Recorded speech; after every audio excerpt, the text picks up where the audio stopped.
I have a few other recommendations for recordings using my very advanced microphone here. The first is know your space. That's rule 0. Like out here with all the bugs and the animals and the bats and the AC unit, maybe not a good recording space. A lot of interference. The other thing is make sure you practice the music before you start recording. I'm very guilty of not doing this. Like, oh, I'll just record that really quick. 20 takes later. Oh, maybe I should have practiced it. But if you practice it before, it feels so much better to record it afterwards, because then you don't have the pressure of trying to figure it out and do it in one take. If you don't have the opportunity to practice, that brings us to point 2, which is set a schedule and stick to it. If you're going to record, say I'm going to do 3 takes, rule of 3, rule of 5, something like that, don't exceed it.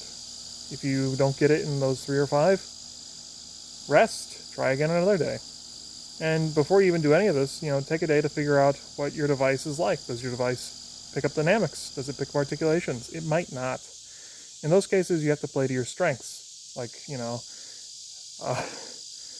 phones are very bad for dynamics, but Zoom isn't perfect either. So the next point on that, I guess point 3, is that you need to figure out what sounds good on the recording as opposed to what sounds good live.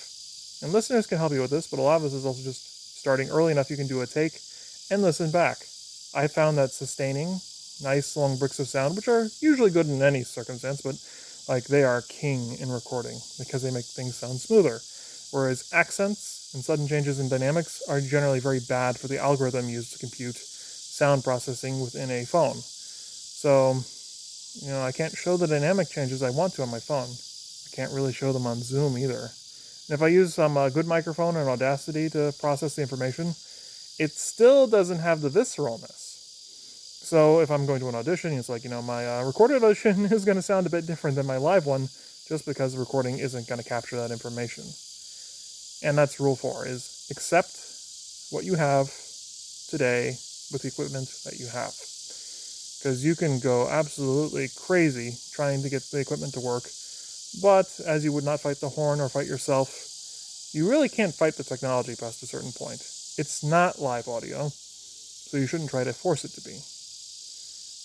Rule 5, and the most important one, is be kind to yourself at all times. Recording is stressful just because of what it is, but it doesn't have to be all-encompassingly stressful. And that's why the plan, prep work, and practice all go to making a slightly more enjoyable production process.